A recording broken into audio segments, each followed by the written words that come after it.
Step 2. Location of the machine.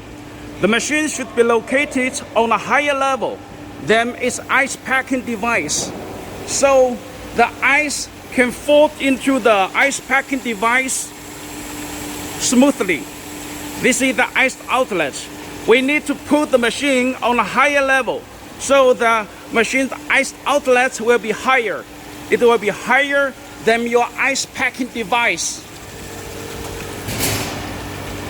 Location of the cooling tower. The cooling tower should be located on a higher level than the machine's condenser, so the water will never go back to the tower from the condenser. The condenser have no chance to be empty. By this way, the condenser will always be filled with enough water inside. If you locate the cooling tower on a lower level than the condenser, we need to add something here to prevent water going down, going back.